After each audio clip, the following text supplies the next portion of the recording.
Channel 1 Atlanta News. Thank you for joining us. Here's what's happening this half hour.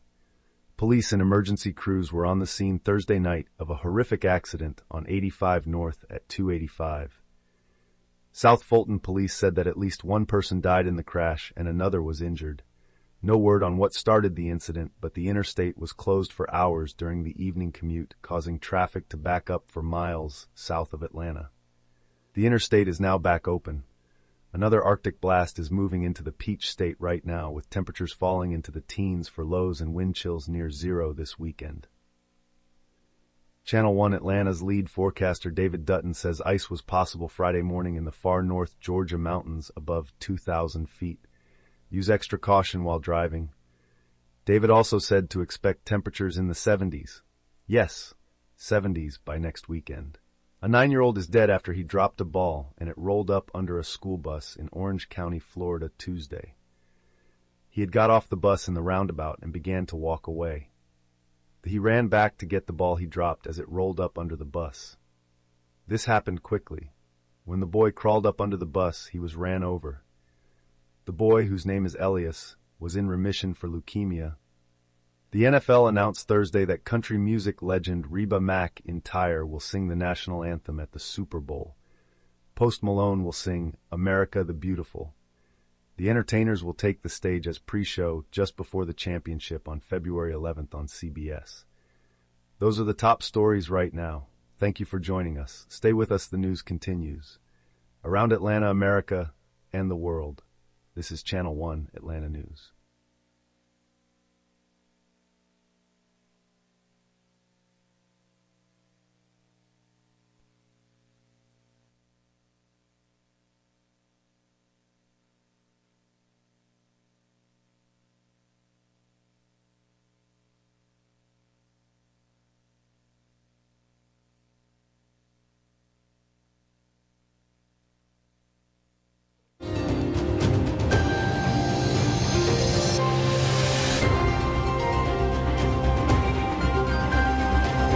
Coming up on the National Desk, held hostage months after the start of the conflict in the Middle East, Hamas terrorists are still holding many captive, including Americans. We hear the emotional plea from some of their families. Lives lost, mothers testifying on Capitol Hill against the administration. The open border policies they blame on the death of their loved ones. Every Border Patrol officer that I have spoken to has told me that their hands are tied by this administration and Mr. Mayorkas. I've been to the border, sir. Have you? Have you? Excuse me. I'm asking the question. I'm just wondering. And AI takeover as artificial intelligence advances, so does its potential threat to the workplace. The Fact Check team with what kind of jobs are most at risk. From the nation's capital, this is the National Desk, America's News. Now, we're glad you're with us. I'm Didi Gatton, and on this weekend edition, Hamas terrorists holding captive more than half of the hostages they kidnapped from Israel, an estimated 130 still imprisoned. The Israelis who were freed now say that many Gaza civilians were complicit in every stage of the captivity, and that families and even doctors helped Hamas hold hostages against their will. 6 Americans are still among those being held. Some of their family members visited Capitol Hill. The National Desk, Kayla Gaskins, continues our coverage. Now that I get great cyber protection for my computer, phone, and tablets, I just wish I'd found WebRoot storage.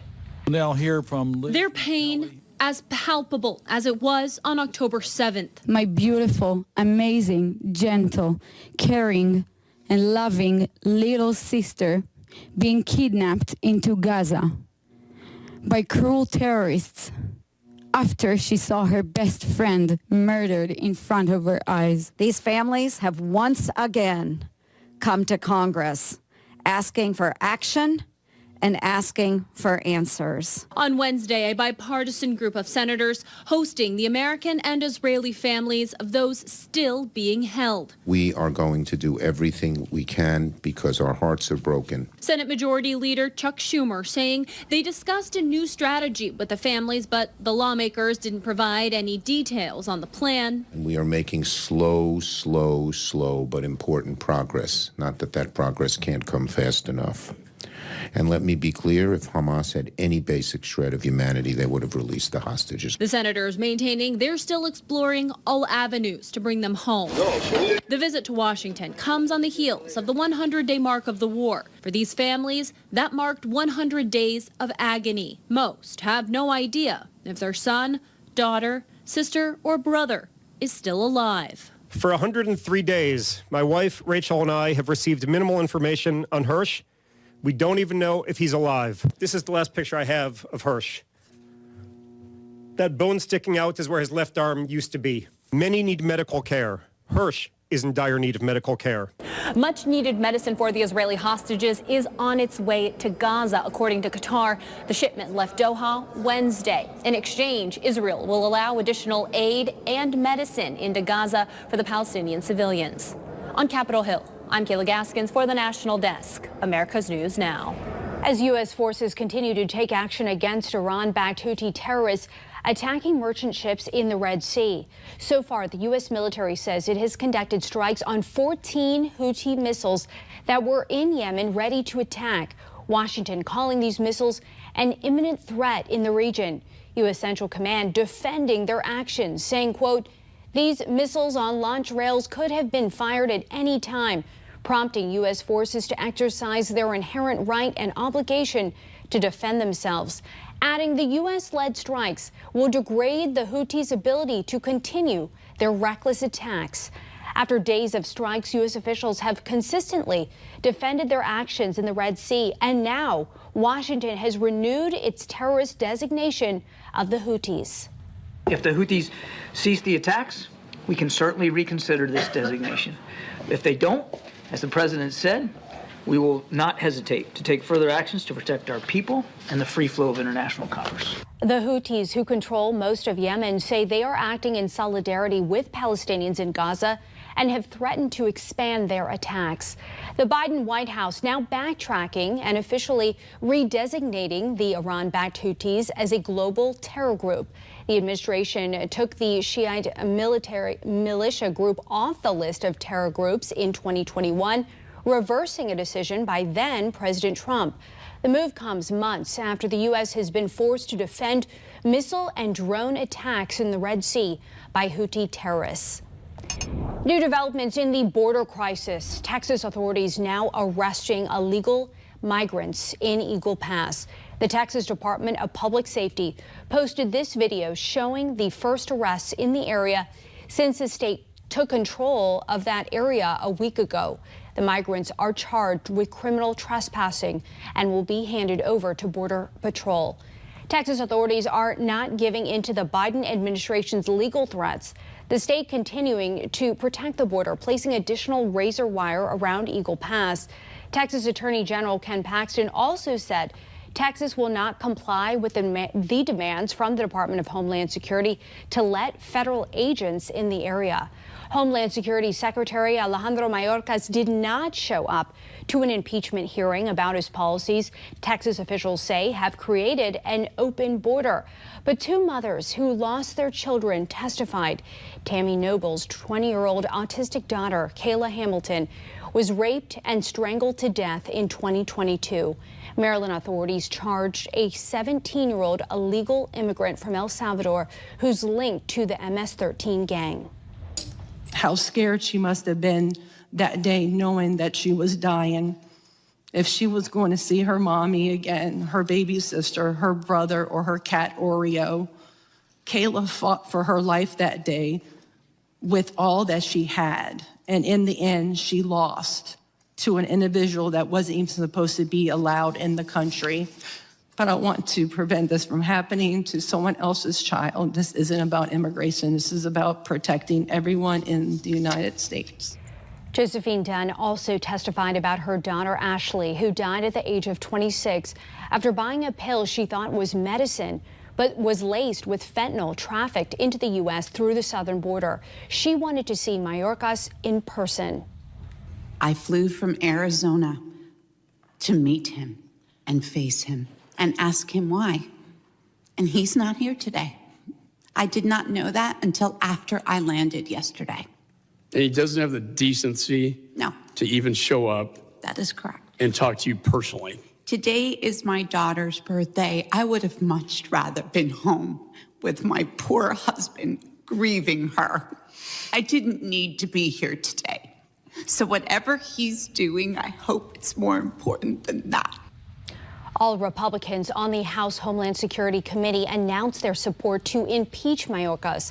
That vote is set for January 31st, likely followed by a vote in the full House next month. Due to his border policies, lawmakers say Mayorkas violated his oath and broke the law and therefore deserves to be impeached. The National Desk, Christine Frizzell, reports. I've been thinking a lot about space lately, specifically the space out back. And how winter means those already sleeping on the streets in subpar conditions now have to fear for their lives. It's too cold. I believe we won't survive another night with these cold temperatures. As some migrants wait on a bridge in Texas, others await their next steps in big cities they've traveled to by bus. New York City Councilwoman Ina Vernikoff posting this video of migrants arriving at a high school in New York City. The Denver Gazette reporting on the difficult dilemma at its hospital, Denver Health. A surge in new immigrant patients from South and Central America, equating to 8,000 people and 20,000 visits, costing $10 million in additional uncompensated care in the last year. Taxpayers left to foot the bill, there and elsewhere. And in largely Democratic California, voters asked if U.S. borders are secure in preventing people from entering the country illegally, overwhelmingly said not secure. 62%. Move to the side. City by city, town by town, all roads lead to Washington, where lawmakers continue to work on solutions. 14 Democrats this week joining Republicans to denounce President Biden's, quote, open border policies, as GOP lawmakers press ahead with their impeachment case against the man in charge, Homeland Security Secretary Alejandro Mayorkas. As a result of the reckless actions by Secretary Mayorkas, no American is safe. I believe he's violated his oath. Democrats argue there's no legal basis for impeachment. This isn't a real impeachment. It's a predetermined, pre-planned, partisan political stunt. The hearing was the second of two on the matter, with a committee vote on whether to impeach Secretary Mayorkas scheduled for January 31st, likely to be followed by a full vote in the House sometime next month. In Washington, I'm Christine Frizzell. Disturbing new video capturing the final moments of a Utah man's life after he was found dead in a plane engine. You can see Kyler Effinger trying to open secure doors before running towards a taxiing plane. The video cutting out before he reached the aircraft. Police say the plane's engines were not running at the time. Artificial intelligence continues to develop at a rapid rate with the potential to impact every area of our lives. I'm with Courtney from the Fact Check team, and let's talk about jobs, specifically how many could be affected. That's a great question, Dee Dee. The International Monetary Fund released a new analysis on this. I read through it, and it says almost 40% of jobs around the world are exposed to AI, and depending on the situation, it can either complement jobs or replace them. For example, a judge is highly exposed to AI, but also highly shielded from displacement because of the nature of the job, meaning AI would complement rather than replace it, whereas a secretary is more likely to be replaced by AI. And this, of course, will differ geographically. That's exactly right. It will. Let me break it down. Advanced economies face greater risks when it comes to AI, but also more opportunities to see its benefits compared to developing markets. The report specifically notes that AI may impact about 60% of jobs in advanced economies, and in around half of those instances, workers can expect to benefit from it. On the other hand, the technology will affect just a quarter of jobs in low-income countries. AI will also likely worsen overall inequality between countries, as well as possibly affecting income and wealth inequality within countries. Interesting. All right, Courtney, thank you. And for more on this Fact Check team topic, including links to their sources, scan that QR code on your screen or visit thenationaldesk.com. Next on the National Desk, intermittent fasting. Those who suffer from long COVID might benefit from a change in their eating habits. Hear from a medical expert coming up next.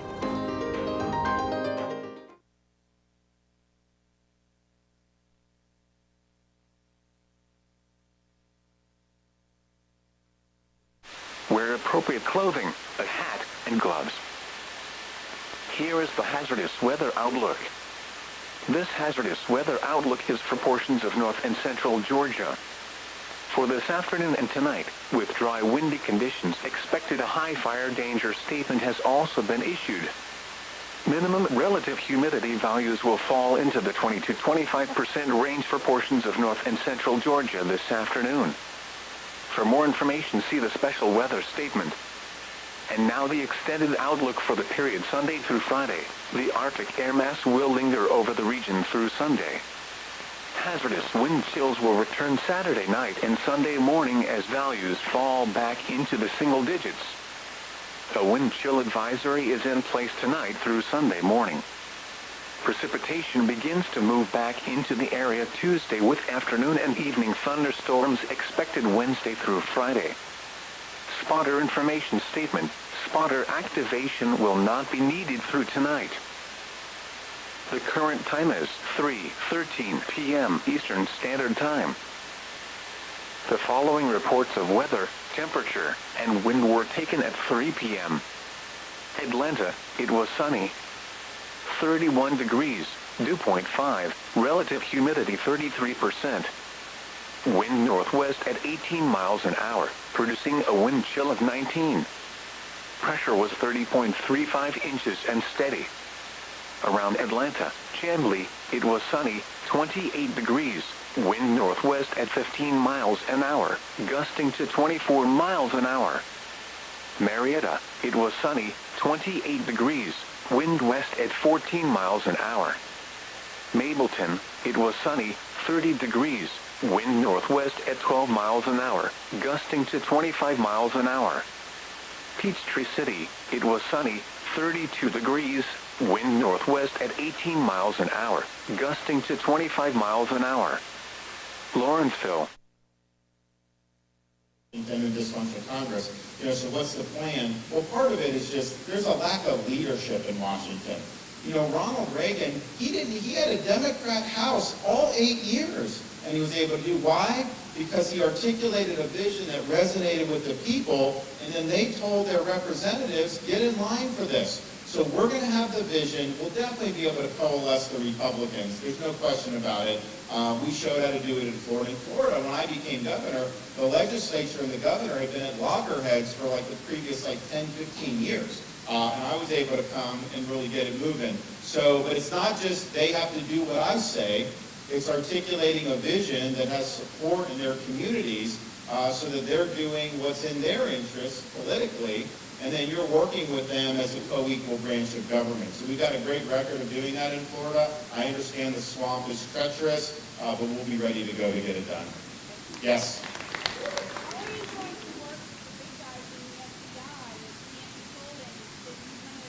You mean other than firing them? Yeah, no, look, we're going to overhaul the Department of Justice, the FBI, IRS, all of these things. And we definitely will do that. I've already said that. Day one, you'll have a new FBI director with me. But this is why we can't get this wrong. So, Donald Trump appointed Chris Wray on the advice of Chris Christie. And what happened was, this was 2017, as we started going a couple years, it was clear that he was a company guy. He was not changing anything. And this was with Russia collusion and all this. And Trump never fired him. He never fired him. He could have fired him. But I think what's even more concerning is he's been asked about it, like, hey, did you make a mistake on this? And his response is the jury is still out on Chris Wray. Guys, the jury is not still out. We need a new leader there, and I will deliver that on day one. Don't worry about that.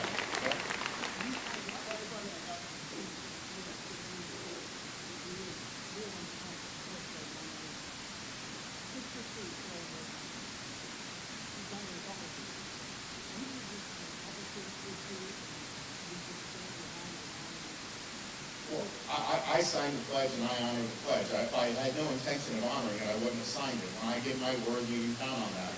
That's just how I am. Yes, ma'am. Good. How are you doing?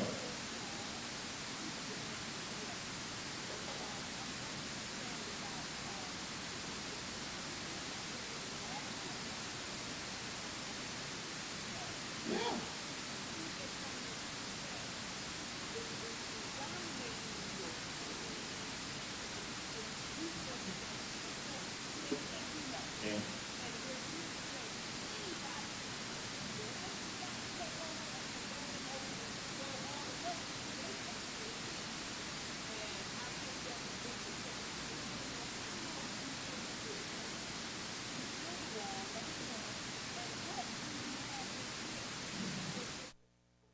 I was quite happy to see last weekend. But overall, it's a very wet pattern for the West Coast. We keep that rain going even post-game for any fans who are going to be trying to get home from the stadium. Wet roads will certainly be a difficulty, but we'll see how this one plays out later this evening.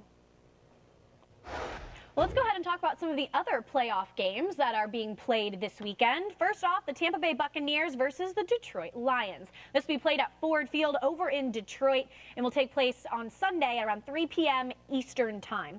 Now, the Detroit Lions, they're on to something because Ford Field, well, that's a dome. So whatever weather's going on outside, not going to impact the game. Primarily, this cold weather sitting at 24 degrees as we near game time, that's only going to impact the fans as they make their way to the stadium. Now, the good news is here, we're not looking at snow or rain for the region, just those bitterly cold temperatures. So best advice, bundle up and to make sure you get in towards the stadium nice and warm, partly cloudy for game time.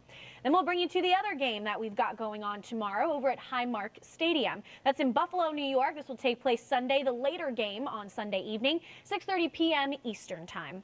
Kansas City Chiefs, well, they'll be taking on the Buffalo Bills. Now, Highmark Stadium, that's not a dome, that's outdoors, so Mother Nature applies here. 21 degrees will be the air temperature outside, so very, very cold, but the lake effect snow machine not churning as much anymore. So we'll start to see those snow bands die down today, and by Sunday, no snow in the forecast for the game. Although the Buffalo Bills fans, they've proved that they can handle snow. Just the last game that they played over at Highmark Stadium, well, they cleared out all of the snow and were able to watch the game. They looked like they had a good time doing it too. So you know what? I'm going to put my my bet here on the Buffalo Bills purely because the fans look like they have a great time. But in terms of the weather outside, well, the Chiefs and the Bills, neither team are strangers to the cold weather. The Chiefs took on the Dolphins in Kansas City not too long ago, and that was one of the coldest games in NFL history. If you look up some of the videos, the water bottles that you can get at some of the kiosks, the second you bring it out into the air, the whole water bottle just started to freeze. It's actually pretty cool. But for fans, though, not great. So it was chilly over in Kansas City, but they ultimately took the win, proving that they can withstand the cold temperatures. So we'll see who comes out on top for this game. Should be a fairly even matchup. So I know we've got some Chief fans here at Fox Weather, and we've got a couple Bills fans as well. So it'll be a close call here in the Forecast Center. And yesterday's Fox Weather's Amy Freeze spoke with Chris the Bear Felica about what's ahead for the Chiefs-Bills game. This matchup will be outside in the frigid Arctic Buffalo weather, where the weather could be a factor. Take a listen. The weather here, obviously not going to be as bad as it was last week, but I think people still have the envisioned in their mind that 42-36 playoff game that they played a couple of years ago and aren't really grasping that these two teams have been winning with defense for the most part all year long, especially the Chiefs. And now you have the Bills, who were really shorthanded, lost Terrell Bernard, a linebacker last year on defense. So their defense, their linebacker has been a little bit shorthanded as well. But Kansas City has not been throwing the ball downfield as much. Patrick Mahomes really doesn't have any wide receivers other than Rashee Rice, who he really trusts right now. So this is not going to be one of those 35-31 types of games. It's going to be a low-scoring game. Not necessarily because of the weather, but I think the style, and then maybe if the wind does pick up a little bit, that will hurt as well. But I think the total in this game has been posted around 45 or so.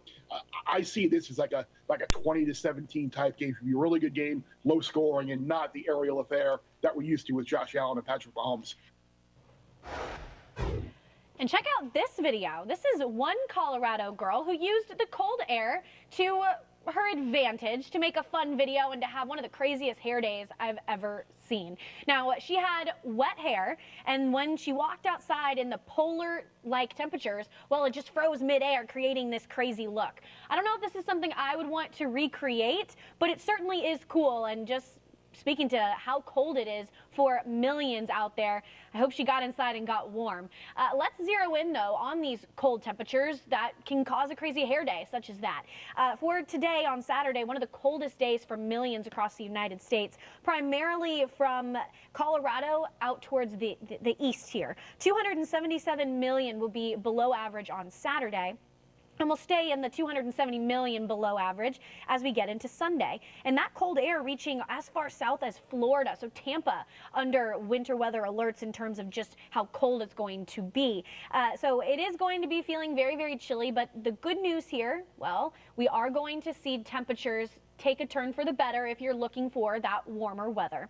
We do have wind chill alerts that are in effect. We had winter weather or wind chill warnings at one point, but those are starting to decrease as well. Wind chill advisories from the plains and the Great Lakes all the way in towards the southeast, as far south as Tampa, Florida. So again, this Arctic mass not playing or is taking no prisoners here. It's going to be very, very cold. In terms of tomorrow, as you wake up for the northern tier, well, Green Bay, 17 degrees as you get in towards the afternoon high. St. Louis, so you're at 30 degrees. The I-95, New York City, 33 degrees. Boston, 27, Caribou, Maine, 17 degrees. And as we head down towards the south, where we have those freeze alerts in effect, we've got that freeze watch. That's for southeastern Georgia and the very northern tip there of Florida. Jacksonville under that hard freeze warning, and they're in good company with major metros such as Jackson, Mississippi, Montgomery, Birmingham, Alabama, Biloxi, Mississippi, and even New Orleans, as far south as New Orleans, under that freeze warning. So for the southerners out there, yet another weekend to break out those heavy parkas. But there is a trend where we're going to start to see temperatures warm up. Let's start off with tomorrow, where still that cold weather dominates. 272 million still below average. But there's that warmer weather, 20 million above average, and we're going to start to see this expand. So watch the oranges and reds here. It'll make some folks probably pretty happy. As we get into Monday, more of a split here. 50 million above average, 76 below average in terms of millions of people. But that warmer air really does start to dominate as we get into Tuesday. Notice from 50 million above average to 211 million above average, and as much as maybe 10 to even 15 degrees above average from what you're expected to see this time of year. So for areas that were feeling more like negative 40 about a week or so ago in the northern plains, well, you're going to be feeling a lot better. 246 million above average by Wednesday, with that heat now starting to move its way in towards the I-95 corridor. We have a dip in the jet stream that's going to allow for that warm air to then spill into the U.S., and that's as that high pressure system, that Arctic high, moves its way out of here and helps to warm up a lot of folks. By Thursday, 248 million with that heat primarily along the I-95 corridor and in towards the southeastern portions of northern Minnesota as well. Now, in terms of Chicago with the forecast highs, well, your average is sitting at 31 degrees. You will be well below average for Saturday and Sunday, 19 degrees for the high on Saturday, 21 degrees on Sunday. But it's as we get into later on in this week, we'll start to see that trend really start to uptick here. You will be right around average, maybe a few degrees above average as we get into next weekend, but definitely feeling a lot better than the teens. So we do have that warming trend coming ahead, and I'm sure it'll make a lot of people really happy as we get a break from that bone-chilling temperatures. We'll bring you to a live shot over in Santa Clara, where they're seeing prolonged rain with these multiple low pressure systems that are rolling through the region. California going to see a wet weekend, and unfortunately, yes, it could have some impacts to the football game that's set to play later on this evening. Now, in terms of what's taking place out west, which is causing all of that rainfall, well, multiple low pressure systems with that storm door blown wide open heading into 2024.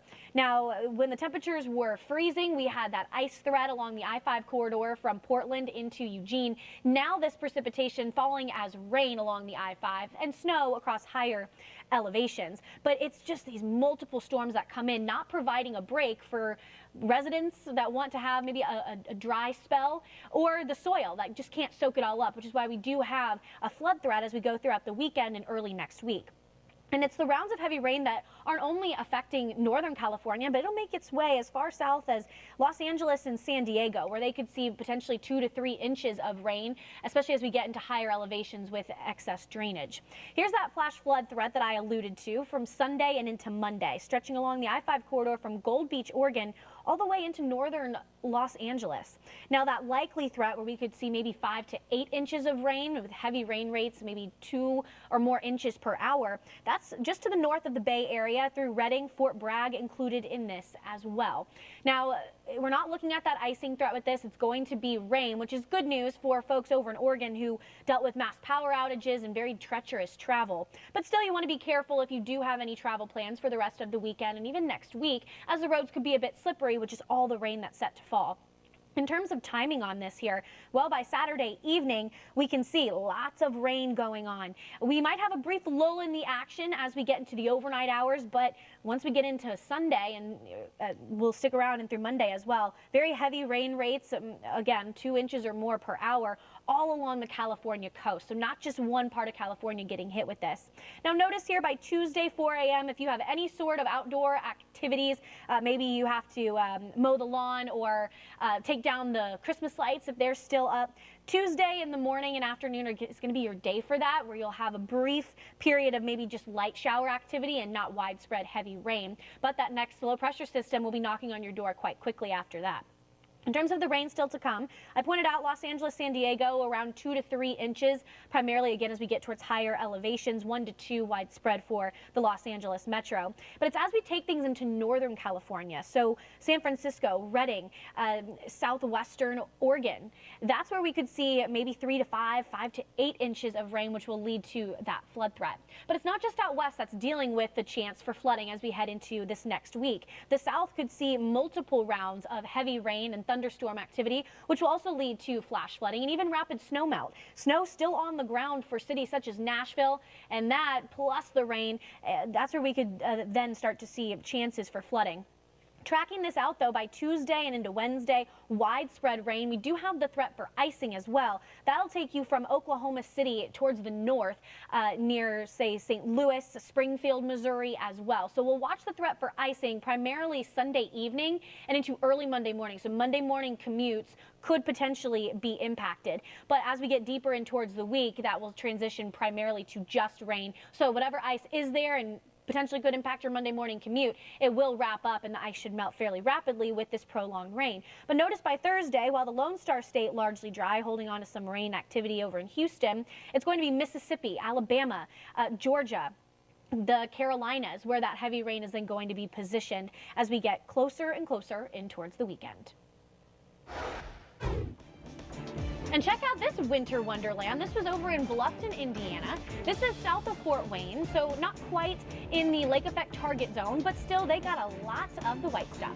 More on what the Great Lakes area could expect coming up next.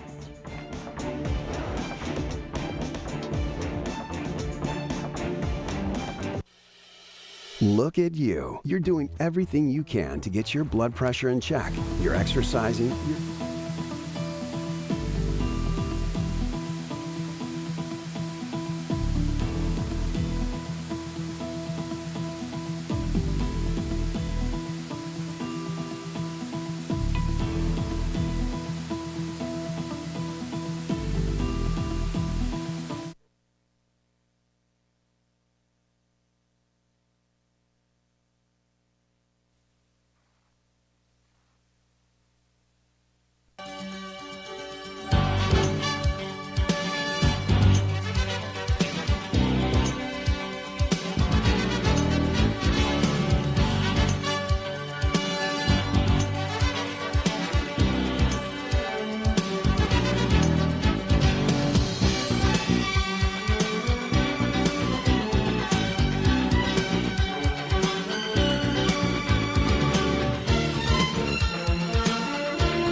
Channel 1 Atlanta News.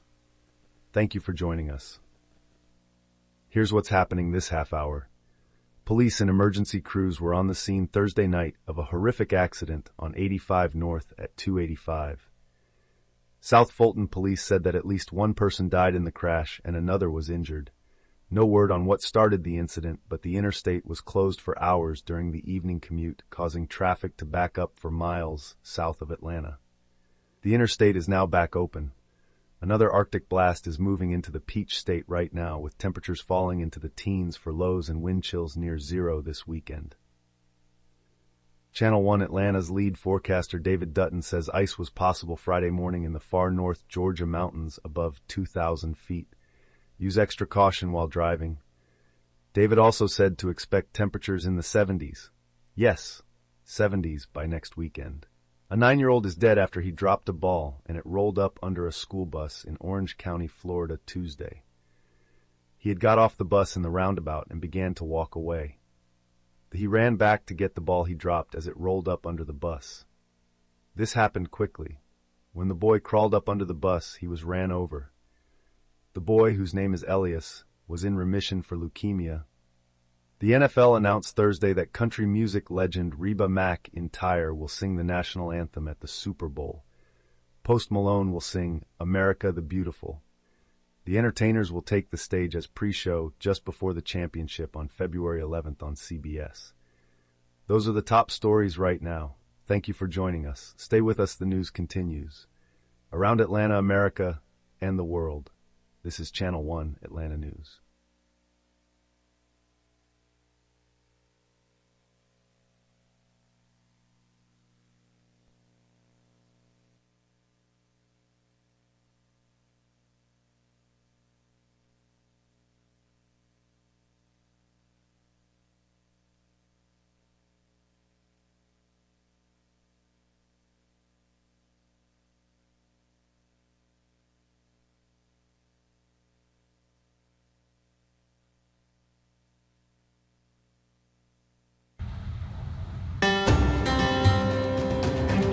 New evidence suggests some long COVID sufferers also never completely cleared the coronavirus from their body. Jan Jeffcoat spoke with founder, chairman, and chief scientific officer from the Frontline COVID-19 Critical Care Alliance, Dr. Paul Marik, about one treatment option that doctors are recommending. I was reading some of your fascinating research and saw that one treatment you have found to be effective in treating long COVID or long vax is intermittent fasting, which is time-restricted eating. So first, talk about what this type of fasting is and why it works. Yeah, so it's a good question. So, our forefathers used to eat 1 or 2 meals a day. It seems like in Western society now, people eat all the time, and that is very unhealthy.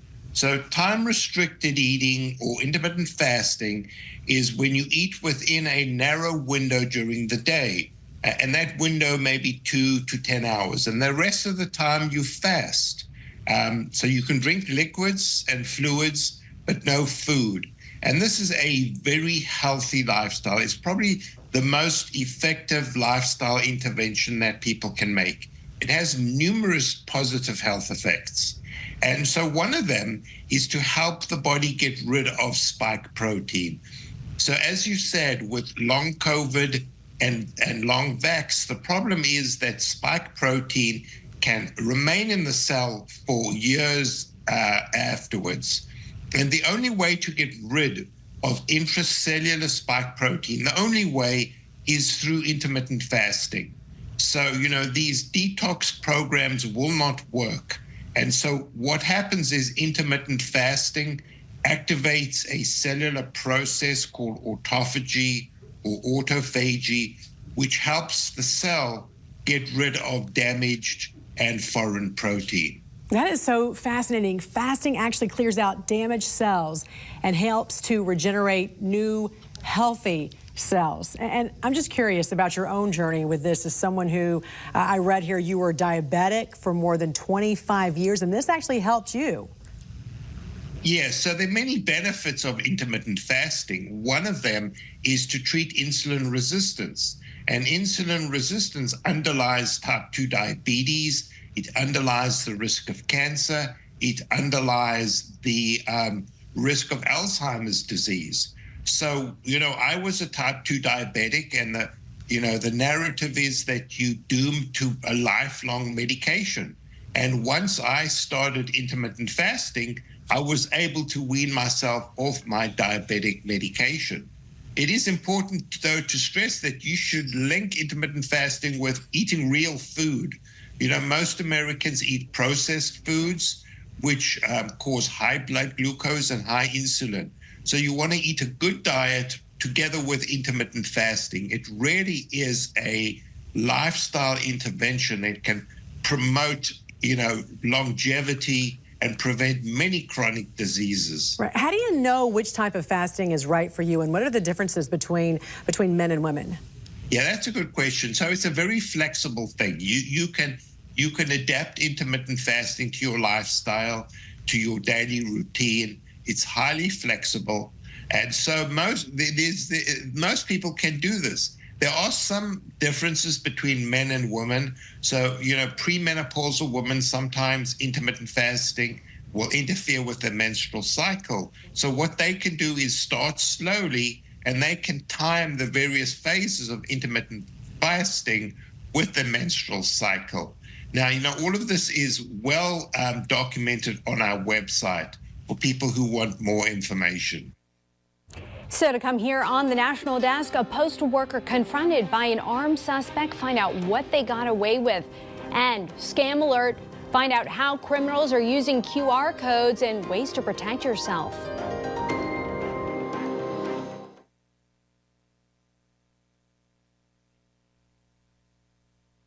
Tuesday and Tuesday night, showers likely.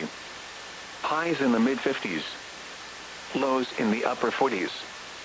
Wednesday and Wednesday night, showers and a chance of thunderstorms. Highs in the lower 60s.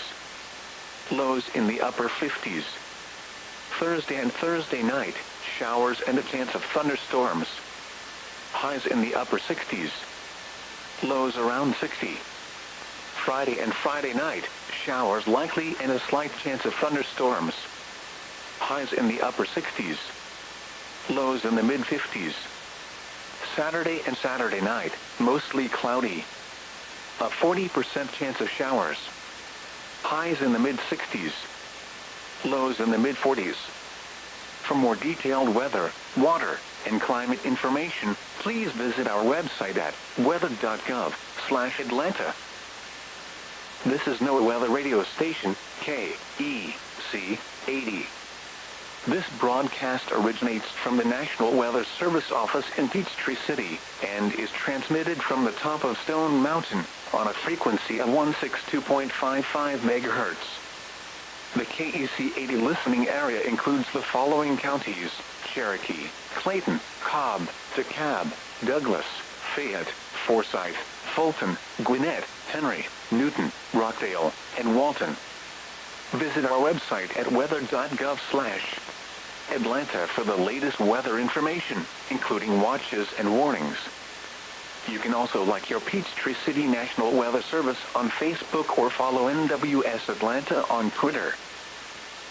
This advisory is for the following counties in Georgia: Cherokee, Clayton, Cobb, DeKalb, Douglas, Fayette, Forsyth, Gwinnett, Henry, North Fulton, Rockdale, and South Fulton. What? Very cold wind chills expected. Wind chills as low as 0. Where? Portions of north central, northeast, northwest, and west central Georgia. When? For the second wind chill advisory, from 7 p.m. Saturday to 10 a.m. Eastern Standard Time Sunday. Impacts: the cold wind chills could result in hypothermia if precautions are not taken. Use caution while traveling outside. Wear appropriate clothing, a hat, and gloves. Here is the hazardous weather outlook. This hazardous weather outlook is for portions of north and central Georgia. For this afternoon and tonight, with dry windy conditions expected, a high fire danger statement has also been issued.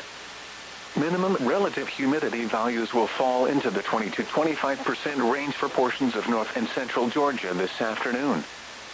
For more information, see the special weather statement.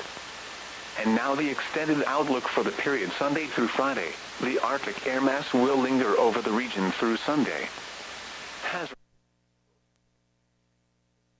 It hasn't gone anywhere, and so we will be watching closely. This is more of a pattern that's reminiscent of El Nino, right? When you get that Pacific jet, which is what you're looking at right here, extends well all the way back to Asia, and it is going to really pump up this really active storm pattern on the west coast. And those storms, unfortunately, what we are seeing into next week, this low pressure kind of cuts off along the Mexico-Texas border, and that just is going to spill away these little tiny chunks of low pressure that just dump a lot of rain across the Gulf Coast, and then we'll take that through the southeast and the Tennessee Valley. Right, so here's a look at that typical El Nino impact that you talked about, Jane. Just for perspective, it's going to be aiming towards the southern tier of the country, and that's what we'll watch through the next couple of days. Well, we're going to preview what is, for some football fans, the best weekend of the year. This is a shot of Ford Field where the Tampa Bay Buccaneers will be taking on the Detroit Lions tomorrow afternoon. You see grit right on Ford Field? Well, it might take some grit for the fans to get into the stadium because it's going to be cold. The NFL divisional round forecast coming up ahead.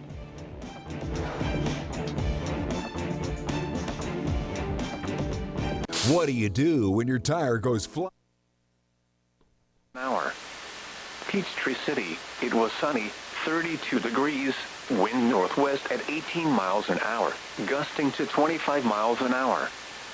Lawrenceville, it was sunny, 30 degrees, wind west at 13 miles an hour, gusting to 18 miles an hour. Kennesaw, it was sunny, 27 degrees, wind north at 9 miles an hour, gusting to 17 miles an hour. Elsewhere around the region, Athens, it was sunny, 34 degrees, wind northwest at 15 miles an hour, gusting to 25 miles an hour. Gainesville, it was sunny, 30 degrees, wind northwest at 13 miles an hour, gusting to 22 miles an hour. Macon, it was sunny, 39 degrees, wind north at 13 miles an hour, gusting to 22 miles an hour. Columbus, it was sunny, 38 degrees, wind northeast at 8 miles an hour, gusting to 21 miles an hour. Birmingham, it was sunny, 30 degrees, wind northwest at 14 miles an hour. Rome, it was sunny, 29 degrees, wind north at 13 miles an hour, gusting to 18 miles an hour. Chattanooga, it was mostly sunny, 24 degrees, wind north at 9 miles an hour. Asheville, it was sunny, 21 degrees, wind north at 14 miles an hour, gusting to 25 miles an hour. Augusta, it was sunny, 38 degrees, wind north at 13 miles an hour. St. Simon's Island, it was sunny, 48 degrees, wind northwest at 12 miles an hour, gusting to 22 miles an hour. High fire danger conditions this afternoon into the evening for parts of north and central Georgia due to low relative humidities. Relative humidities of 25% or less can be expected for 4 or more hours this afternoon into the evening. Winds will be northwest at 10 to 15 miles per hour. With dry fuels, high fire danger conditions can be expected. Please refer to your local burn permitting authorities whether you may burn outdoors. If you do burn outside, use extreme caution. Here is the official forecast from your National Weather Service for the Atlanta listening area. Tonight, clear. Lows around 13. North winds 5 to 15 miles an hour. Wind chill values around 0. Sunday, sunny. Highs around 40. East winds 5 to 10 miles an hour. Wind chill values around 5 above 0. Sunday night, cold. Mostly clear. Lows in the lower 20s. East winds 5 to 10 miles an hour.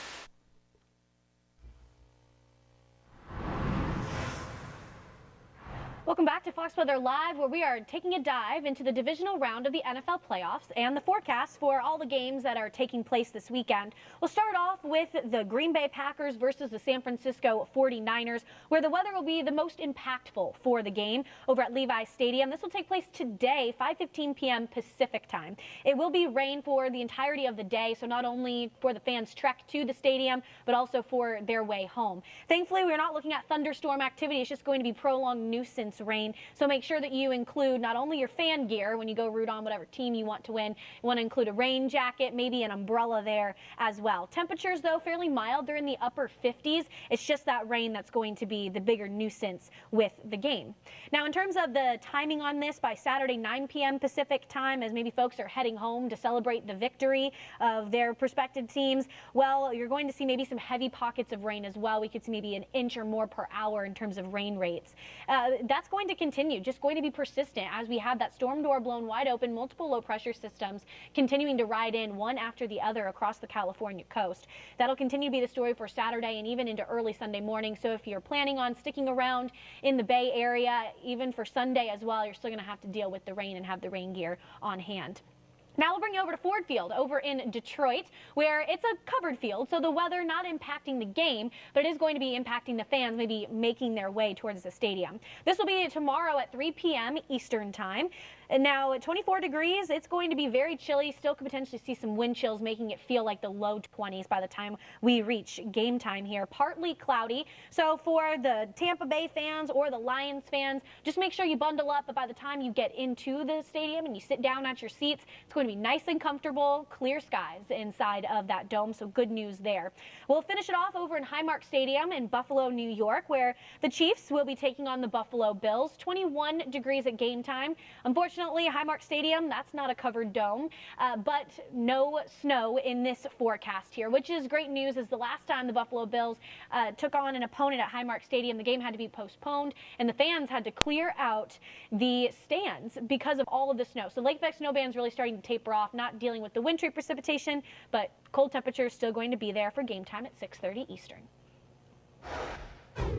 And check out this video. This was a Colorado girl who took advantage of the Arctic air to create really the wildest of hair days. I mean, look at that. That's pretty impressive. If there was a prize at school for the craziest hair, she would certainly win. No hairspray involved in the making of this video. Actually, what happened was she had wet hair, and then when she walked out into the polar-like temperatures, it just froze mid-air. I can hear the crunch in her hair almost as she pulls it back. You can almost hear it. Not something I'm going to do with my hair, but let's find out kind of what areas in the country are still dealing with these frigid temperatures. If you don't like the cold, well, you can take it up with that Arctic high pressure. That's what's bringing that cold air to as far south as Florida, into Tampa, where we're seeing chills, where potentially iguanas could fall out of trees once again. Very strong Arctic high pressure, but it is sliding towards the east, and we'll have a dip in the jet, and with that dip, we'll start to see more of that warm, moist air surging in towards the lower 48 with the Gulf there. In terms of the forecast wind chills, we still have wind chill alerts in place for the plains, feeling like -21 in Sioux Falls, -8 in Bismarck, -7 for Duluth and Minneapolis as we get in towards Saturday evening. Those negative temperatures are going to remain the story throughout the overnight hours and even into early Sunday morning. We're not going to see that warming trend until Monday, but primarily Tuesday, when things will take a turn on the warmer side. Now for Sunday into the evening hours, well, you're sitting at a brisk 19 degrees in Kansas City, 10 in Indianapolis, 16 over in St. Louis. Here are the wind chills advisories that I pointed out towards you. Mississippi, the entire state primarily under that wind chill advisory. We'll also bring you towards the Midwest and into the plains, where Omaha under the wind chill advisory, as well as a lot of portions of Iowa. Now, the hard freeze warnings continue as we get in towards the southeast, southern Mississippi, southern Alabama, southern Georgia. The freeze warnings for New Orleans and even down towards Ocala into Florida. We have that freeze watch for southeastern Georgia and the northern tip there of the Florida-Georgia border. Temperatures for the forecast low across the south, well, they're going to be in the lower 20s. And for southern standards, that is chilly for an overnight low. Monday morning going to be a very similar story, but we'll start to see that warming trend. Notice Houston, you'll be back into the lower 40s. Same with New Orleans as we get into Monday morning. Now, let's zero in on those temperatures that are going to be below average, but we also want to look at the Snownado. I mean, this is really cool. This was a rare sight caught on camera at Breckenridge Ski Resort. This phenomenon stunned skiers as they waited in line to hit the slopes. Skier Jure Kinder took this video. She talked about what she was seeing with Fox Weather's Britta Merwin and Craig Herrera. Luckily, one person caught it on camera here at Breckenridge Ski Resort. Britt and I both love this place. This happened on Monday, and this just stunned skiers and snowboarders out there waiting in line just to get the runs in. Yeah, skier Dree Kinder is the one that took this video. Joining us now, live on Fox Weather First. Dree, welcome to Fox Weather. Good morning. Good morning. So, you know, Breck is actually where I learned how to ski. So a lot of love for the state of Colorado, but love it. I've never seen something like that, even as a meteorologist. And I can't imagine being on the quad and seeing that coming at me. What were your thoughts when you saw it? You know, it was quite a chaotic day in the mountains. The winds were really high. Only a few lifts were open. So we were really excited just to be in our first lift line of the day. And it was pretty windy way up on the higher peaks. You could see a lot of blowing snow.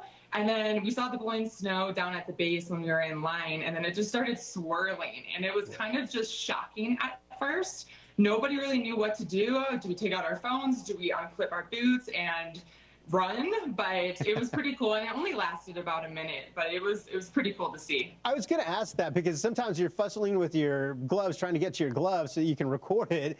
But what was the reaction from the people in the lines? Were they scared? Were they like, whoa, what is that? It was more just amazement. At one point, there was a snowboarder that went right through it and just kind of fell. And I knew it wasn't like a real tornado, so it was just kind of amazement. Everybody was kind of shocked at what we were all seeing. That's so cool. Yeah, and I would, it's interesting to hear you say that, Dree, that you knew that it wasn't a real tornado. Was there anybody that did say that? They were like, whoa, tornado. I think that was just the initial because it looked like a tornado, but I don't think, nobody was really in a panic at all. Everybody was pretty calm, just kind of in that amazement of, wow, look what we're seeing right now on the mountain. And when it went right by the chairlift there, were the people on the chairlift, did it sway a little bit from some of the wind, or would it just happen so fast it didn't really affect them? The chairlift did stop. So with high winds, the lifts do stop. So when that went through, it stopped, and it did hit the people that were there. Everyone was fine. Oh, good. I personally wouldn't want to have been on the lift.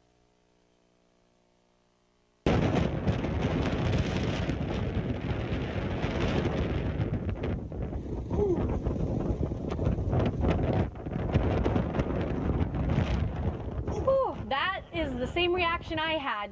Do you hear those winds? Well, they're howling. That was moving through the mountains of North Carolina as severe weather hammered the region. This was at Thunder Hill Overlook, which is a part of the Blue Ridge Parkway. The Tar Heel State, though, wasn't the only place where driving conditions were pretty treacherous. One car in Madison County, Ohio, was struck by a snowplow when the vehicle pulled out in front of it. This is in the center part of the state, just outside of Columbus, and if you've seen a snowplow, you know just how mammoth these cars are. Hopefully no one was injured in that accident, because that looked like a pretty hard hit. And next door in Millersville, Pennsylvania, you could see a beautiful winter wonderland. This was just last night, with winter fully waking up across the East Coast. Beautiful for Millersville, Pennsylvania. We had some nice snow flurries here in New York City as well, although in Manhattan, not waking up towards a winter wonderland. And probably won't be for any time soon because we've got a warming trend on the way. I'll continue to break that down, as well as the weather you can expect out west. Gilt has the designers that get your heart racing. Dior, Valentino, and more. All at insider prices, new every day. The looks you want are yours, at up to 70% off, but only if you act fast. Because 1 second they're here, and the next, they're gone. Designer sales at up to 70% off. Shop Gilt.com today. I have, over my 30 years, seen many patients who have excessive sweating. It is very much a confidence killer. Excessive sweating is not something you have to live with. I recommend Carpe for my patients. Carpe is by far the most effective antiperspirant I've ever used. I love Carpe. Now I don't sweat. Effective and affordable. It's a game changer. Avoid expensive treatments, injections, and prescriptions. Your total body sweat solution is available at mycarpe.com. Visit today and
Channel 1 Atlanta News. Thank you for joining us. Here's what's happening this half hour. Police and emergency crews were on the scene Thursday night of a horrific accident on 85 North at 285. South Fulton police said that at least one person died in the crash and another was injured. No word on what started the incident, but the interstate was closed for hours during the evening commute, causing traffic to back up for miles south of Atlanta. The interstate is now back open. Another Arctic blast is moving into the Peach State right now, with temperatures falling into the teens for lows and wind chills near zero this weekend. Channel 1 Atlanta's lead forecaster David Dutton says ice was possible Friday morning in the far north Georgia mountains above 2,000 feet. Use extra caution while driving. David also said to expect temperatures in the 70s. Yes, 70s by next weekend. A 9-year-old is dead after he dropped a ball and it rolled up under a school bus in Orange County, Florida, Tuesday. He had got off the bus in the roundabout and began to walk away. He ran back to get the ball he dropped as it rolled up under the bus. This happened quickly. When the boy crawled up under the bus, he was ran over. The boy, whose name is Elias, was in remission for leukemia. The NFL announced Thursday that country music legend Reba Mack in Tyre will sing the national anthem at the Super Bowl. Post Malone will sing America the Beautiful. The entertainers will take the stage as pre-show just before the championship on February 11th on CBS. Those are the top stories right now. Thank you for joining us. Stay with us, the news continues. Around Atlanta, America, and the world, this is Channel 1 Atlanta News.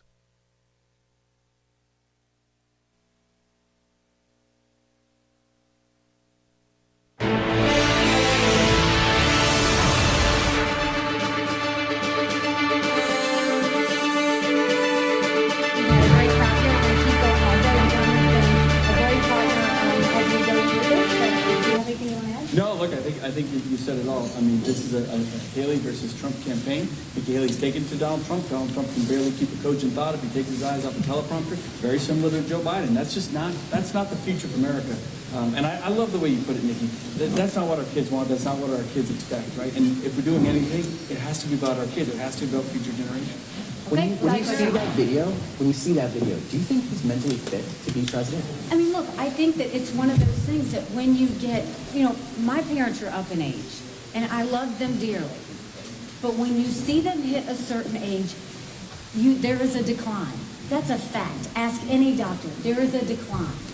And this is a situation where our country is very vulnerable right now. And we can't just have 4 years. We've got to have 8 years of somebody that's on it all the time. I'm worried that we're not going to have somebody that's on it 2 years from now. It's a concern, and it's what Americans should be thinking about. The other side of it is, look at the poll that came out yesterday in New Hampshire. I mean, the fact that you look at the head-to-head with Biden, we've had a bunch of them, and I beat Biden in all of them. The one yesterday, in New Hampshire, it shows that Trump would lose New Hampshire by 7 points. I would win New Hampshire. I win all the swing states. He doesn't. So if you want to talk about cognitive decline, are we going to get Joe Biden again? Does that mean we're going to get Kamala Harris again? That's a real conversation that y'all should be having with the American people. Tim Scott yesterday. And the show of force in your home state. I mean, I think the main thing when you look at this is, first of all, was I disappointed? Of course I was disappointed. He's got to live with that decision. I don't have to live with that decision. But let me tell you something else that you need to know about me. You will not see me have a whole lot of legislative endorsements in South Carolina. And the reason is, I forced them to have to start showing their votes on the record against their will. That's documented. I forced them to pass ethics reform, even though they didn't want to do it. I forced them and called their hand on the wasteful spending. I vetoed $500 million of all their port projects. So there is a reason there's no love for me from the legislature in South Carolina.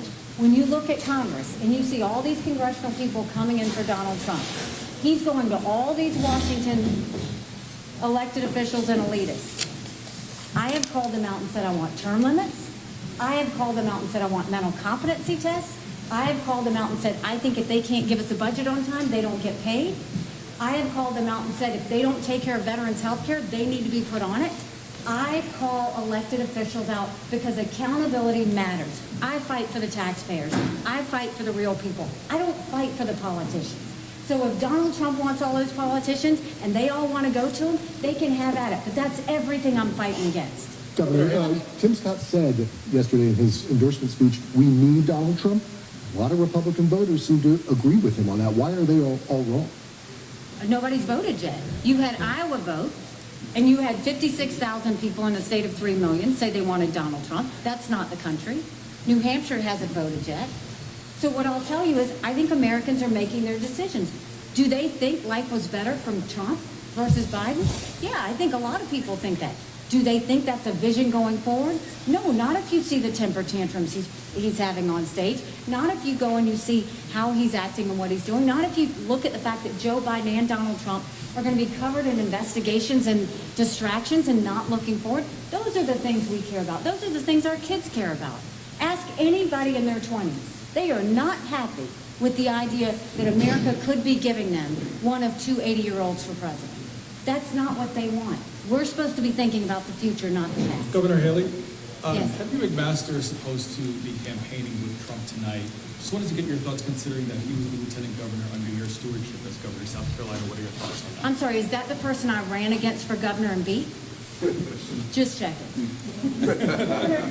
Yet another nearly 80-year-old that's trying to make an impact. South Carolina is obviously quite conservative, and since your governorship, it appears has become even more so. How are you going to appeal to those voters and remind them what you did for South Carolina when the voters seem to have gotten more conservative? I mean, first of all, I think you look, I was a Tea Party governor. I took on a lieutenant governor, an attorney general, a very popular congressman, and a state senator, and I defeated all of them.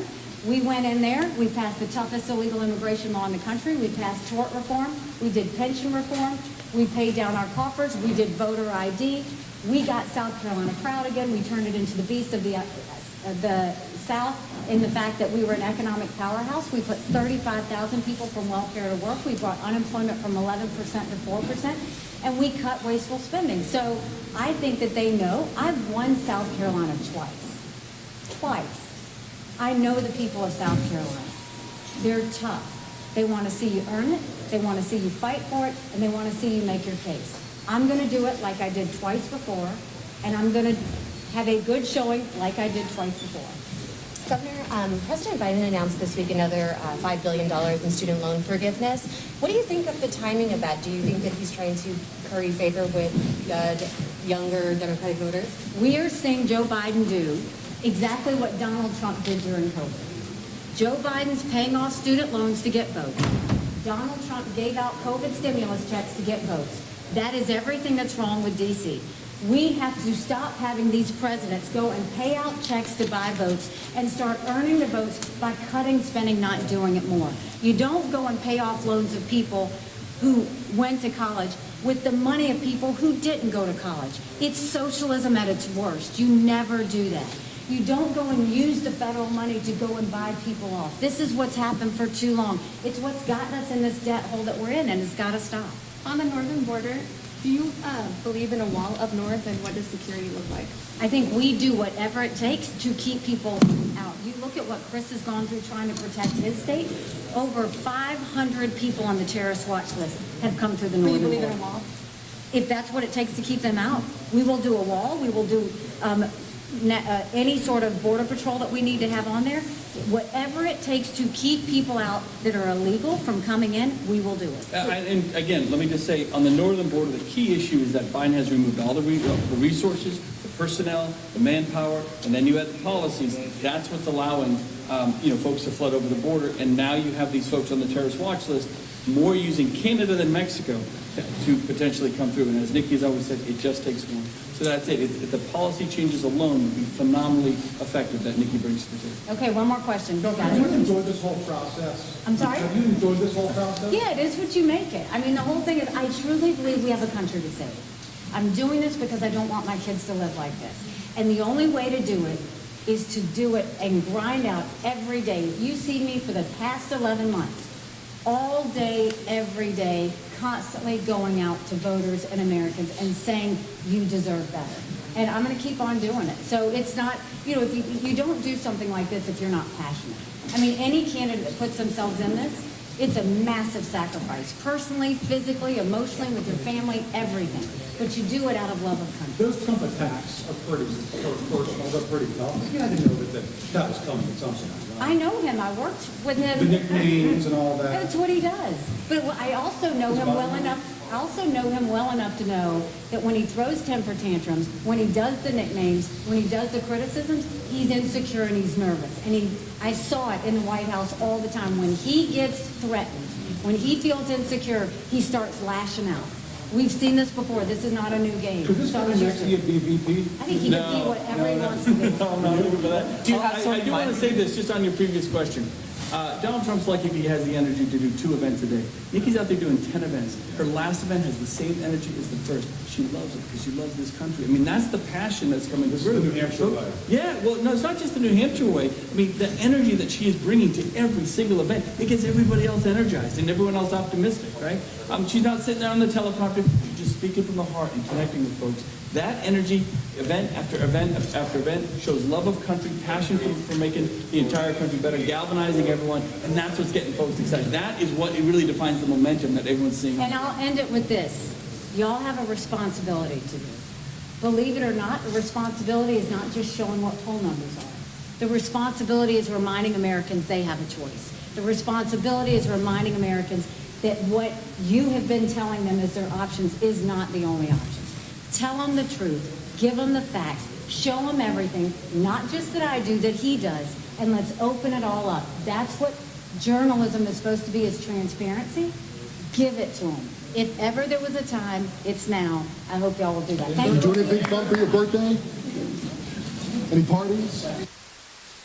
All right, you just heard there Nikki Haley speaking to the press after the event that she held earlier today in Peterborough, New Hampshire. After which she followed up with this tweet saying just 3 days to go until Garnet Staters head to the polls. We're ready and excited. Let's do this.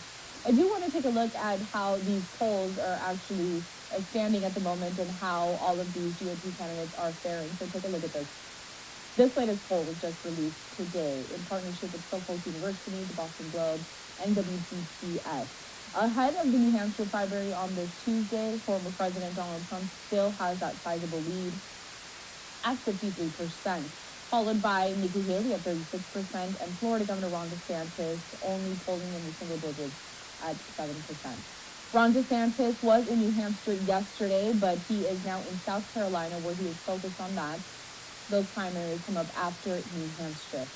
We do want to step away for another quick break here at Live Now from Fox, but we have so much working on this Saturday. Take a look at this, a live feed that we're getting right now out of Tampa, Florida, and this is just so much fun, you guys. We have a special treat for you today because we're going to be covering the Gasparilla Parade. It happens every year in Tampa, Florida, and today it's the Children's Parade. That's why you see so many families out there celebrating, having fun. We are partnering with Fox 13 in Tampa, WTVC. They're going to have full coverage, and we're going to carry it for you live. So a bit fun happening here on this Saturday. And look at this tweet also here from Mark Wilson over at Fox 13. It says, join us at 4 p.m. today, of course, Eastern Time, Fox 13 News for live coverage of the Gasparilla Children's Parade. And here's where we'll be taking a poll at Live Now from Fox. So much more to get to. Let's go back to that live look out in Tampa, Florida. People are ready. They're excited. And hey, so are we. We'll see you back here after this commercial break.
All right, you can just feel the excitement coming through your screens. There's so many children, families out there in Tampa, Florida, ready to kick off the annual Gasparilla Parade. It's been a staple in the Tampa community since 1904 and actually began as a way to promote the city's May Day parade. Children's Gasparilla became part of the festivities in 1947, and today at Live Now from Fox, we have the privilege of covering this entire event for you with our partners down at Fox 13 in Tampa. So make sure you tune in because this is going to be a lot of fun, you guys. We're going to have full coverage coming up in just moments. That's going to get underway soon, and we'll bring it to you here at Live Now from Fox. I'm your host, Karel Lahara. While we wait for all of that to get underway, I do want to go out and continue to cover all of this 2024 campaigning stuff that we have been seeing from GOP candidates out there in full force. And we're talking about Florida Governor Ron DeSantis. So while we wait for this parade to get down in Florida, let's hear what their governor had to say earlier today in South Carolina.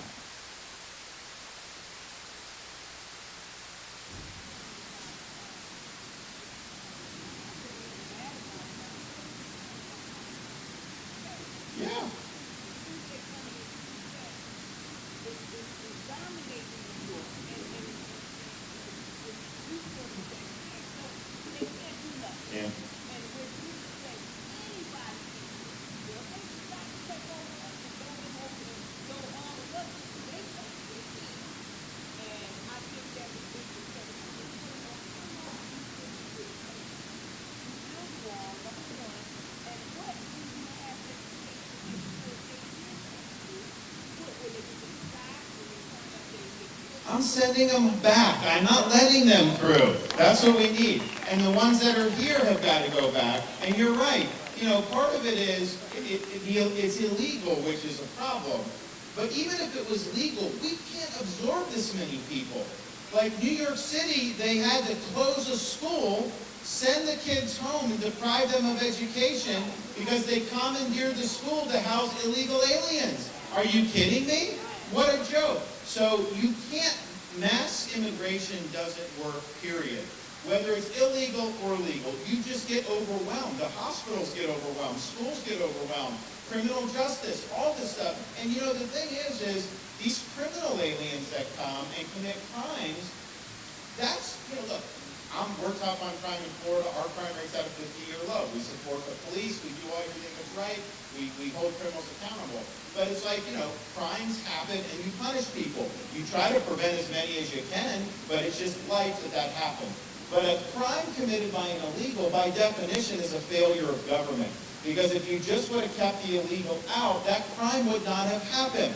So we've got victims in this country that have been victimized by illegal aliens, and then you have cities and states that facilitate it. So when I'm president, I'm cracking down on sanctuary cities and sanctuary states. It's wrong to have California thumbing its nose at the law. In fact, you know, we had I did this debate with Gavin Newsom a couple months ago, governor of California. That was good, yeah. And so, you know, well, look, people say, why did you do it? He's not running. First of all, he wants to run. They're waiting for Biden, you know. Everyone knows Biden's 6 strikes short of a Happy Meal. The question is he not going to run? I don't know, but they're all scheming. So I knew outside for any fans making their way to the stadium, but inside that dome, well, it's going to be clear skies and probably maybe 60-70 degrees in there. Partly cloudy. The game will be held at 3 p.m. Eastern time. That's on Sunday. We'll see how this one shakes out. Supposed to be a pretty close game. Now, I'm friends with Mike Lessman. I know he's a Detroit Lions fan, so I guess I'm going to side with a coworker here and put my money on the Detroit Lions going in towards the game tomorrow. In terms of the other game we've got going on, this is Sunday, 6:30 p.m. Eastern time over at Highmark Stadium, where the Kansas City Chiefs will take on the Buffalo Bills.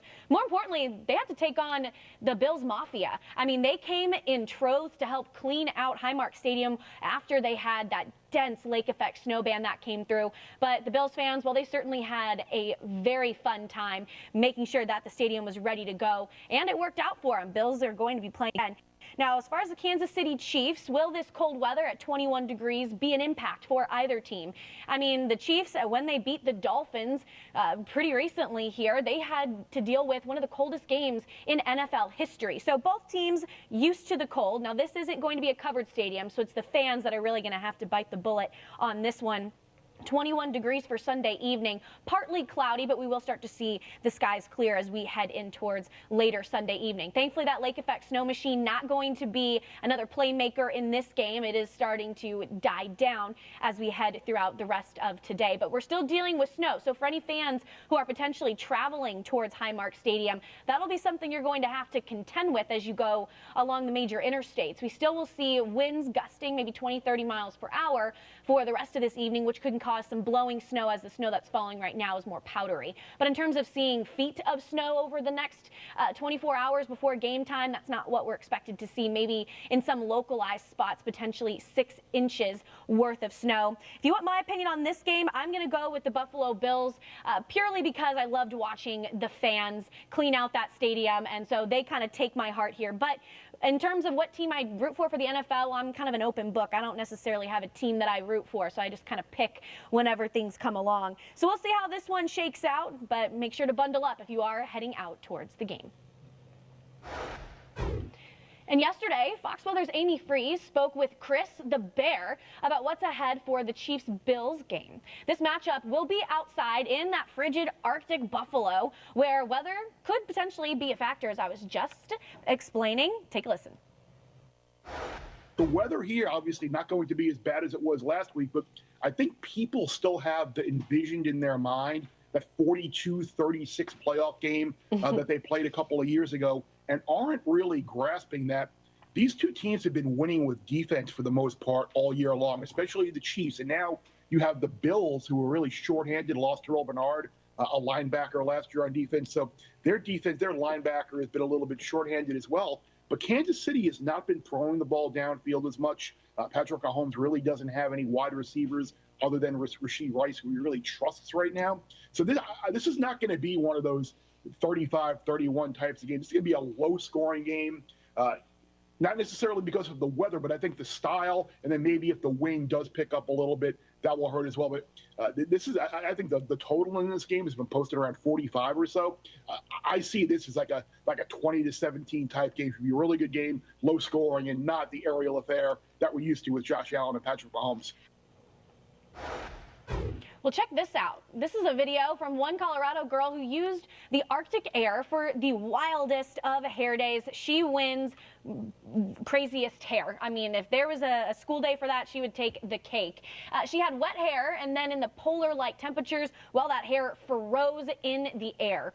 But let's go ahead and zero in on the temperatures that are freezing not only that girl's hair, but a lot of folks across the United States. Now, spoiler alert, we will be warming up, so take this with a grain of salt. We only have to make it through really this weekend until we start to see those temperatures climb in more of a better direction if you're looking for the warmer weather.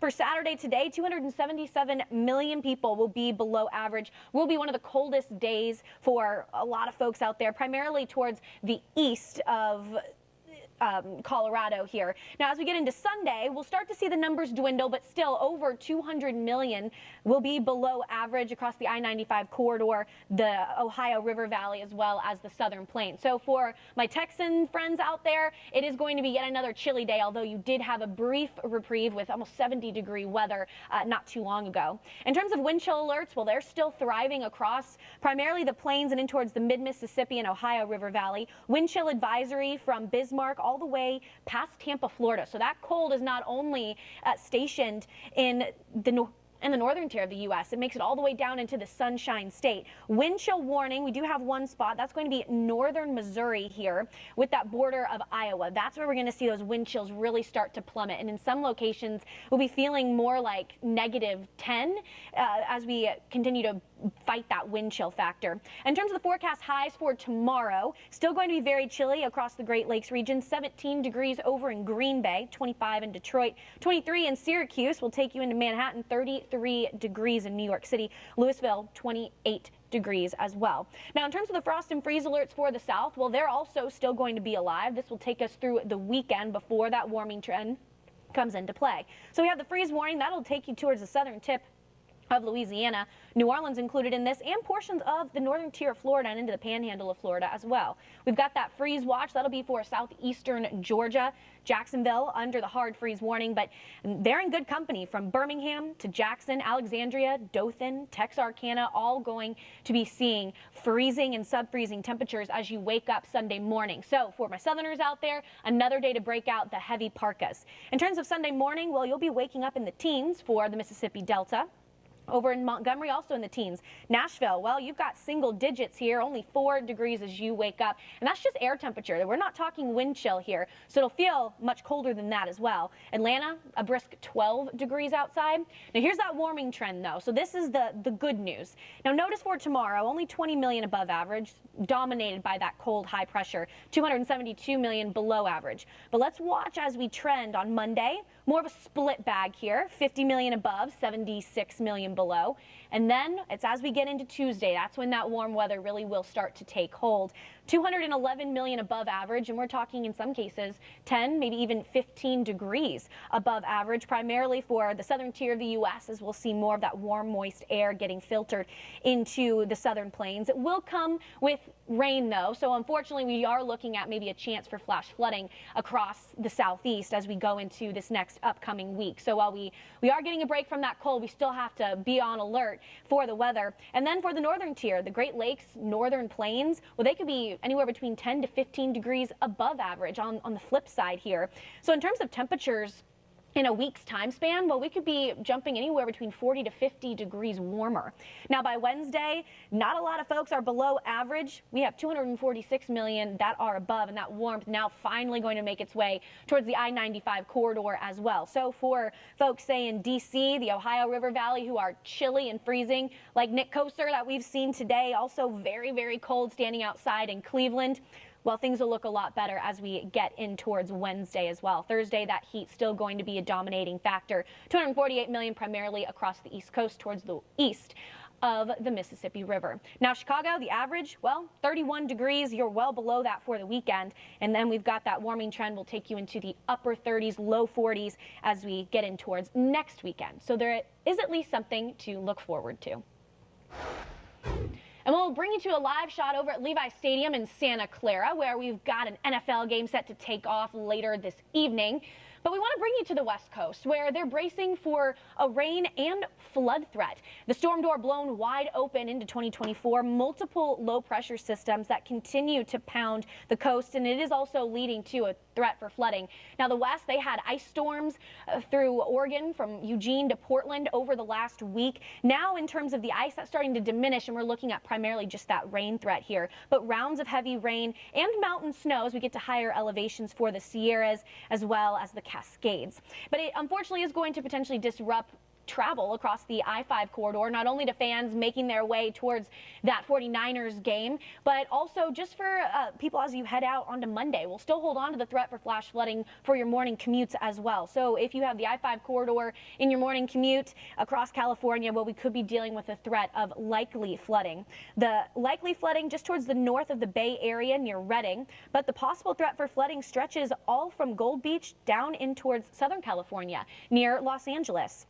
In terms of total rainfall for Southern California, well, we could potentially see maybe 1 to 2 inches. And as we get towards higher elevations with excess runoff, we can maybe see locally higher than that. But it's as we get towards Northern California, we could be looking at anywhere between 8 inches by the time this system is all said and done. Now, unfortunately, it is just going to be prolonged rain for the rest of Saturday and even into Sunday and Monday as that next system pushes onto shore. So not getting a break from this rain. So if you think you want to hang up the umbrella or the rain jacket because you have 30 minutes of a brief lull in the action, you want to hold on to it or at least keep it in your car at all times. And some of these rain rates could be pretty heavy at times as well, maybe 2 inches or more per hour.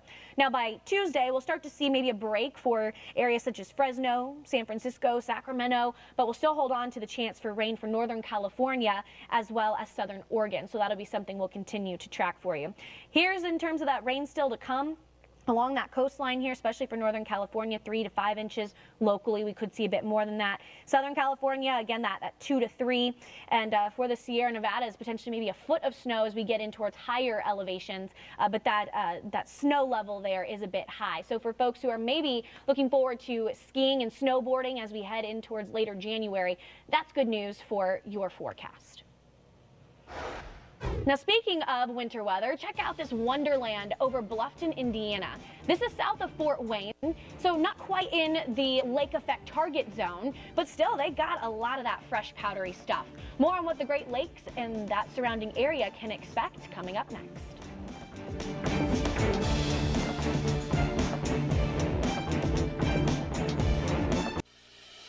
Look at you. You're doing everything you can to get your blood pressure in check. You're exercising, you're eating right, and now you have SuperBeets Heart Chews on your side too. Paired with a healthy lifestyle, SuperBeets Heart Chews polyphenol compound is 2 times more effective at promoting normal blood pressure, which means more energy, better circulation, and blood pressure support that is easy and convenient. In a leading clinical study, SuperBeets Heart Chews polyphenol compound was shown nearly 2 times as effective at promoting normal blood pressure as a healthy lifestyle alone. So double your potential with SuperBeets Heart Chews. Just 2 delicious pomegranate berry chews a day support nitric oxide production, healthy blood pressure, blood flow, and heart-healthy energy. Plus, they're plant-based and gluten-free. What are you waiting for? Become unstoppable and support your healthy blood pressure with SuperBeets Heart Chews. Find out how to get a free 30-day supply plus free shipping with your first order at superbeetschews.com. A new dawn is coming to the U.S. stock market, and it's time to throw out the investment blueprint of the last decade and prepare for a massive shift.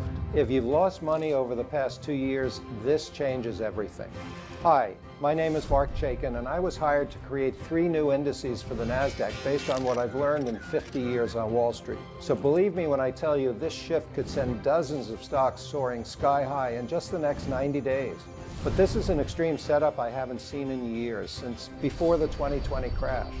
The last time this happened, you could have more than tripled your money by just owning one stock. And I'm revealing this number one stock to buy today, 100% free of charge at the website shown below. The question is why? Because everyday Americans will be impacted mostly by what's coming.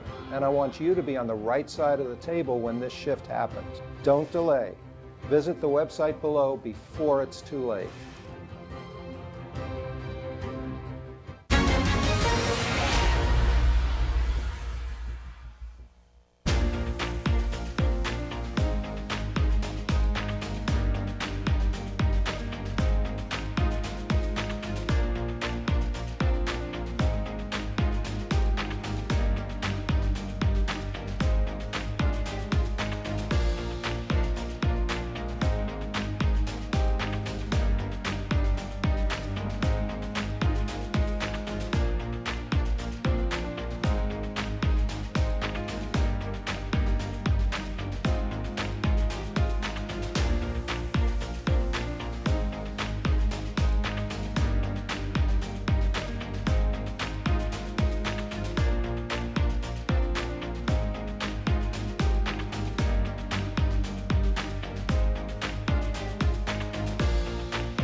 Hello everyone and welcome to Fox Weather Live. I'm Haley Meyer. We still have snow in the Great Lakes.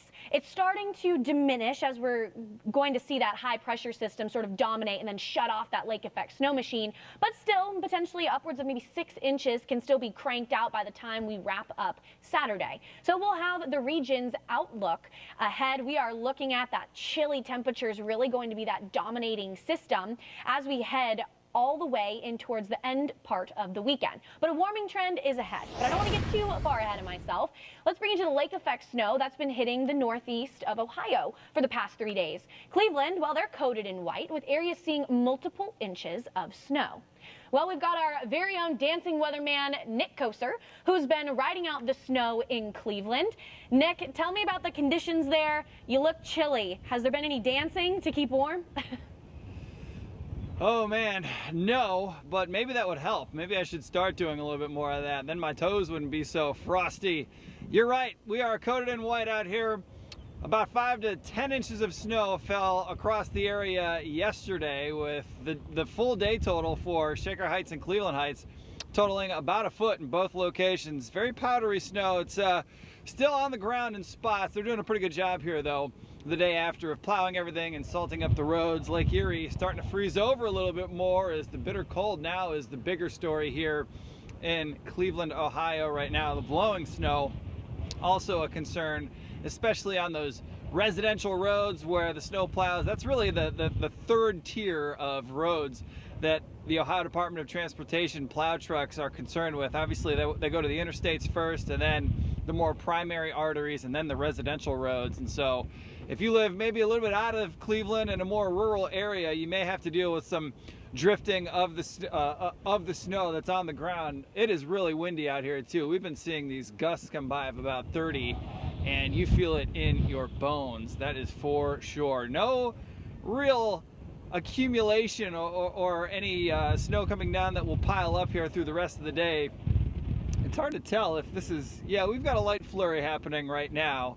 Sometimes it's hard to tell if it's just blowing snow or if it's a flurry, but we're seeing flurries as we speak. And well, some folks earlier, told me that this is just Cleveland. This is how it's done here, and if you don't like this kind of weather, that you shouldn't probably live here, especially in the month of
Channel 1 Atlanta News. Thank you for joining us. Here's what's happening this half hour.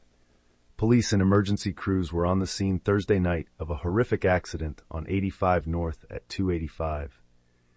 South Fulton police said that at least one person died in the crash and another was injured.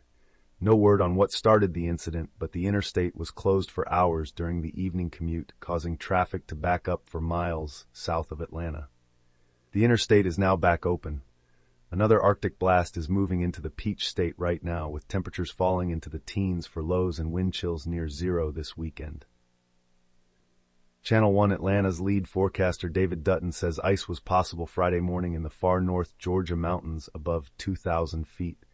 Use extra caution while driving. David also said to expect temperatures in the 70s. Yes, 70s by next weekend. A 9-year-old is dead after he dropped a ball and it rolled up under a school bus in Orange County, Florida, Tuesday. He had got off the bus in the roundabout and began to walk away. He ran back to get the ball he dropped as it rolled up under the bus. This happened quickly. When the boy crawled up under the bus, he was ran over.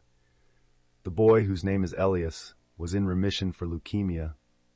The NFL announced Thursday that country music legend Reba McEntire will sing the national anthem at the Super Bowl. Post Malone will sing America the Beautiful. The entertainers will take the stage as pre-show just before the championship on February 11th on CBS. Those are the top stories right now. Thank you for joining us. Stay with us, the news continues. Around Atlanta, America, and the world. This is Channel 1 Atlanta News.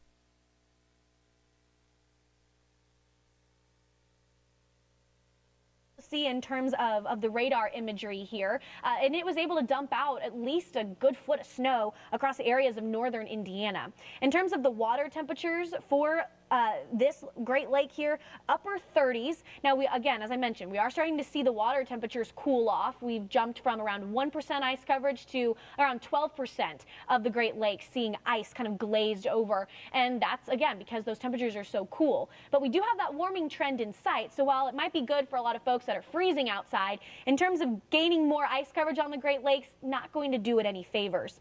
In terms of the ice coverage here, well, the first places to freeze over, that's going to be the shallow waters. And that's as we get across the western tier of Lake Michigan here along that coast, and then along Lake Erie as well, which is one of the shallower Great Lakes that we have. Now, in terms of the wind gusts creating that blowing snow effect, 20 to 30 miles per hour sustained until we get in towards early Sunday morning. It's not until we get into the middle part of the afternoon that the Great Lakes, in terms of the strong wind gusts, will start to die down. Buffalo, however, you could hold on to 10 to 20 mile per hour winds, which could potentially impact that Buffalo Bills game that's going on later on Sunday evening.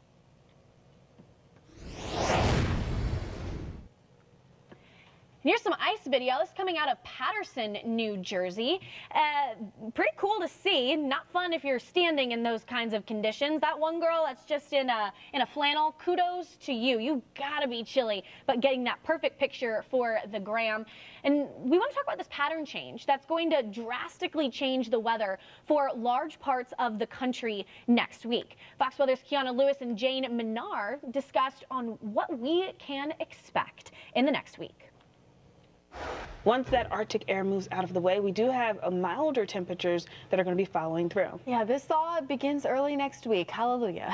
Into the plains. That high pressure that is anchored in through this weekend, it starts to shift off the coast. And as it does so, it's really the same system in a way that helps bring us some of this warmth. The way it's positioned off the southeastern coastline into the Atlantic, well, it starts to wrap around some of that warmth that pumps in from the Gulf of Mexico. And at the same time, we do have that dip in the jet stream out to the west. And so that's this conveyor belt up through the plains that is just going to pump in these temperatures that, you know, are 15 to 20 degrees above average. It's crazy. And it's so crazy that we've seen this map very similar to the last couple of weeks. Most of these areas we're looking at temperatures below average or below freezing, and now we kind of flip the script. While we do still have good opportunities for some moisture to work through, I think this go round we start to see more opportunities of rain returning rather than snow, which isn't necessarily a bad thing. No. But we do have to watch for those areas that we still have snow that might be melting in this upcoming week as well. Absolutely, up towards the Great Lakes, the Ohio Valley, even down to the south. I mean,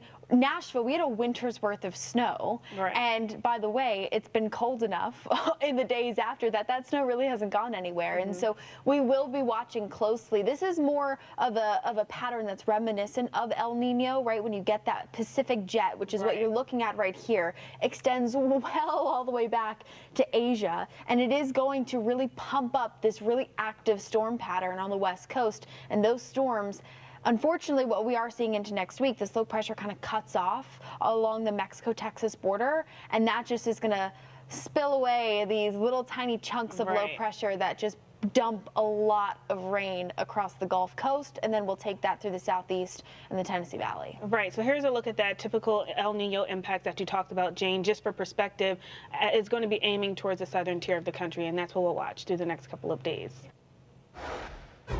Well, let's preview for some football fans one of the best weekends of the year as the playoffs are continuing to be underway. This is a shot of Ford Field where the Tampa Bay Buccaneers are taking on the Detroit Lions tomorrow afternoon. Now, it's in a dome, so fans, once you get inside of the field, it'll be nice and comfortable. It's getting there, well, that we could be a little bit chilly. The NFL divisional round forecasts are coming up ahead.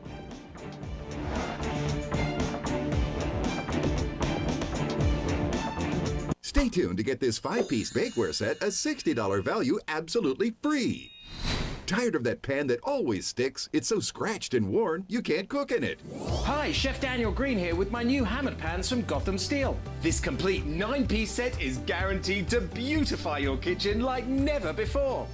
Gosh, what I love most about this design is this hammered copper look. It would just look so fantastic hanging in my kitchen. Wow, this is a beautiful pan. It looks great. Look at those eggs dancing around in there. I tell you, I'm sold. Where do I get these? I love them. Hammered pans are ultra non-stick. Nothing sticks. Even gooey mac and cheese slips out with ease. And look, these sticky candies melted with a torch are no match for hammered pans. Plus, they're super durable, so use metal beaters straight in the pan for a gourmet souffle that slips out and a pan that looks just like new. They're even oven safe up to 500 degrees. So bake homemade chicken pot pie, cheesy lasagna, or this whole chicken dinner. Any recipe looks great in these pans. From steak flambe to delicious desserts and delicate fish, nothing sticks. Plus, the entire set is dishwasher safe and PFOA free. Similar sets are over $1,000, but you won't pay that. Not $500 or even $300. Get the full 9-piece Gotham Steel hammered set for just $5 an hour. Mableton, it was sunny, 30 degrees. Wind northwest at 14 miles an hour, gusting to 21 miles an hour. Peachtree City, it was sunny, 32 degrees. Wind northwest at 18 miles an hour, gusting to 25 miles an hour. Lawrenceville, it was sunny, 30 degrees. Wind west at 8 miles an hour. Kennesaw, it was sunny, 28 degrees. Wind variable at 6 miles an hour. Elsewhere around the region, Athens, it was sunny, 34 degrees, wind northwest at 13 miles an hour, gusting to 22 miles an hour. Gainesville, it was sunny, 31 degrees, wind northwest at 13 miles an hour, gusting to 23 miles an hour.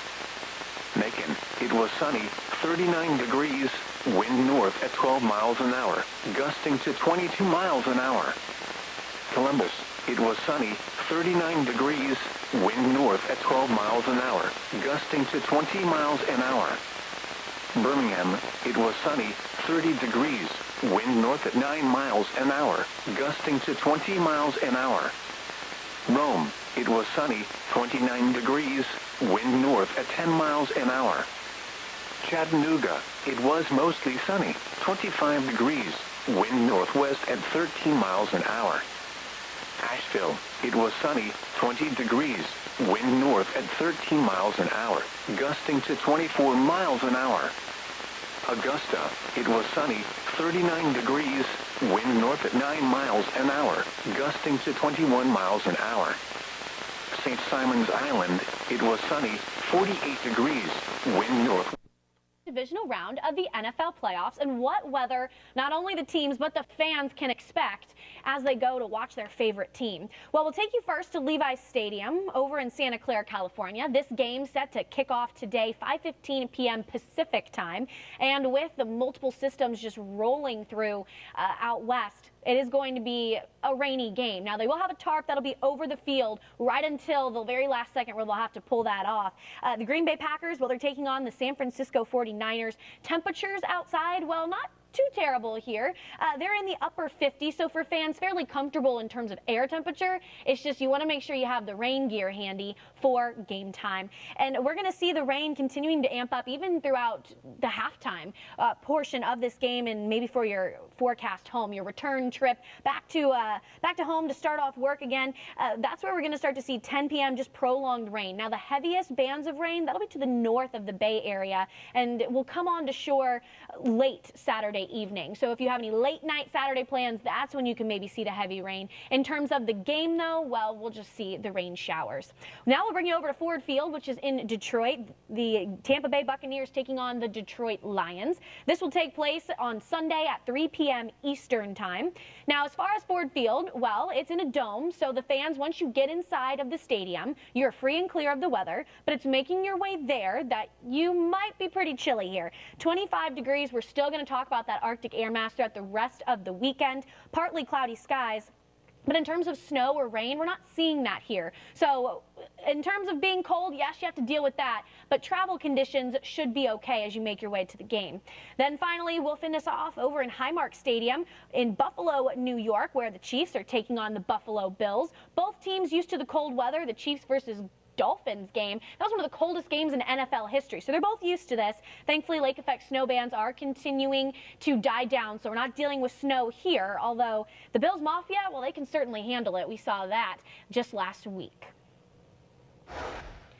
And check out this video. This is one Colorado girl who was using the Arctic air to her advantage here. Look at that hair. That is the definition of a crazy hair day if I have ever seen one. Props to her. I mean, I don't know if I'd want my hair to be in this kind of disarray. But she had wet hair, and then when she stepped outside in the polar-like temperatures, well, that hair just froze mid-air.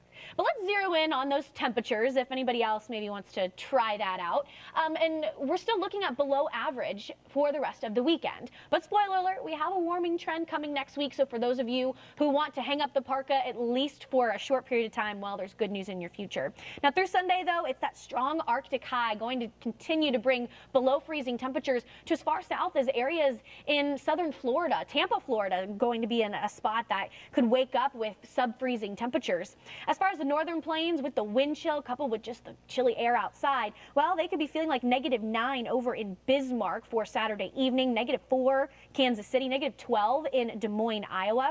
And that cold air not moving too much as we get into early Sunday morning, still going to be in the negative teens, -16 for Des Moines as well as Sioux Falls, South Dakota. It's not until we get into next week, so Monday, Tuesday, when we'll start to see that warming trend. In terms of the evening here, forecast wind chill, it's going to be very, very cold. That's why we have wind chill warnings. That's in effect for northern Missouri at the